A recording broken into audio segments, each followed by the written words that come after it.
Fish Baby Daddy here. Got a new fish, got a blue phantom pleco, and want to show you how I'm actually able to put this guy in the tank.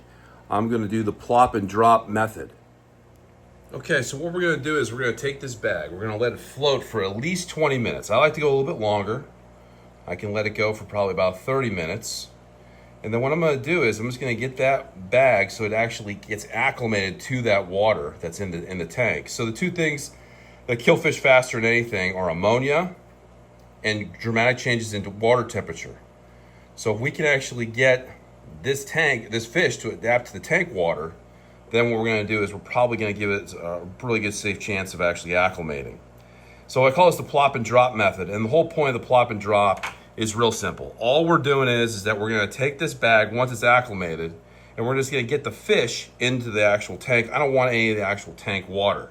So I take the bag out, and then what I'm going to do is I'm going to drop all the water, go in here, and then the fish is in here, and I just take the net and I put it in the tank. Real simple, plop and drop. I don't add any of the tank water that's actually in the bag. And there's a reason for that. And the reason we're doing that is that when you actually have a bag with water in it with the fish, it usually accumulates a little bit extra of ammonia over time. And so what happens is you introduce tank water into that, you run the risk of the actual ammonia actually increasing. And so it increases by introducing new water.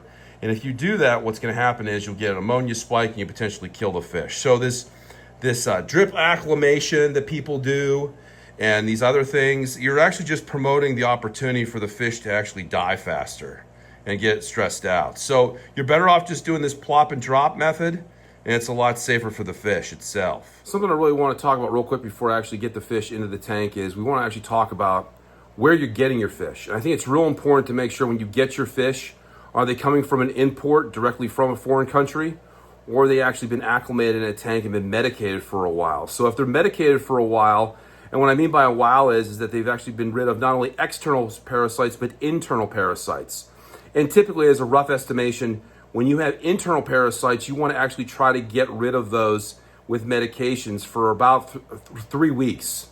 And so it runs the cycle of 3 weeks in the tank to actually get rid of all the cysts, the things that are actually in the intestines of the fish. So when you're actually trying to get those fish, make sure that they're acclimated well for about 3 weeks before you actually turn and actually buy them, because you don't want to be introducing any of that stuff into your tank, because not only are you going to be paying for new fish, you're going to be paying for medications on top of that, and that stuff can get pretty expensive over time. So I just wanted to kind of give you a little caveat there. Make sure your fish are acclimated before you purchase them, and otherwise know the risk and know that you're probably going to have to put them in a good quarantine tank for probably 3 weeks with good medications before you actually get them. So just FYI on that note.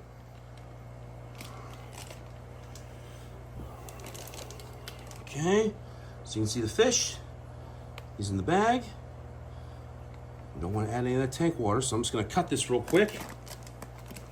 Cut it open.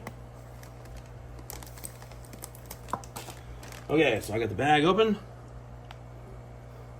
And what I'm going to do is just start acclimating. Right, just getting him in there. Oh, look, I got lucky. So I got just the fish.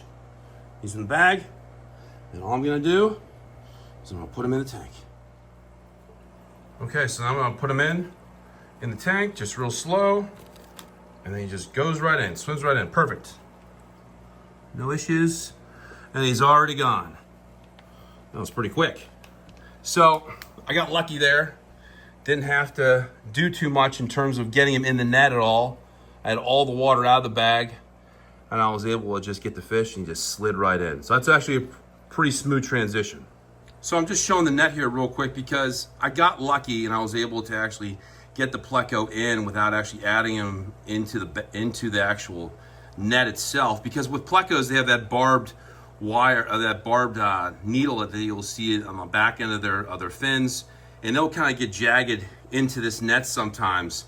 So if you can, without, just by sheer luck for me this time, I was able to actually cut open the bag, dump all the water out, and it was just a pleco left. And I was just able to just do this in the tank, and boom, he was fine. So I got lucky. But sometimes you gotta be real careful because some of that jagged edge will actually get into that net, and that really messes up the net itself, and then puts more stress on the pleco too. So just be vigilant of that as well with plecos. Well, I got him in there, and I'm sure he's swimming around. Hard to tough with all that wood, but you want to have plenty of hiding spots for him. So I try to look around for him in the flashlight, but he actually looks like he's pretty healthy, kind of going in there. That blue Phantom Pleco, I feel pretty good about getting him in this tank. I'm sure he's gonna love it. Do about 20%, I do a 20-gallon water change every single week, which is 50% on this 40-gallon breeder. This is for my Pleco tank. So just wanted to show you how to do that plop and drop and make it as easy as possible for you and for the fish. I want to do a better job of kind of explaining to this. Sometimes I have to write it out. So in essence, ammonia holds better in lower pH. The properties of ammonia actually are not as toxic, but they kind of bind a little bit better in lower pHs as well. And think of the bag as just having lower pH. It's natural that your bag is gonna have lower pH because it's gonna have a little bit more waste in it. And over time, the pH is gonna drop in the bag. Then you wanna think of your tank as having higher pH. And overall, it's gonna have higher pH than what's in the tank is in general terms.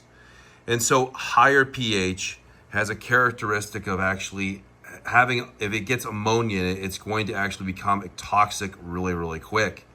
So if I have this tank water that has higher pH and then the bag water has lower pH, it's going to lead to higher levels of toxicity really fast with ammonia.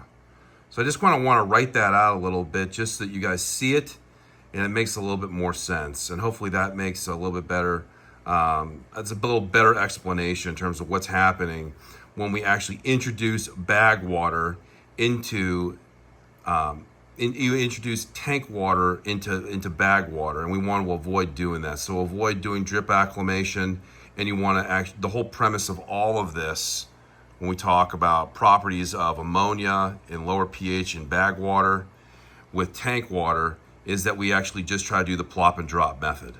So again, plop and drop method, fish acclimating into a new tank. You want to make it as easy as possible on yourself, and you want to make it the most efficient, so the turnaround time for the least amount of stress for the fish is there for you. Hopefully you saw a visual on what that actually means. Hopefully you got something out of it. And until next time, Fish Baby Daddy.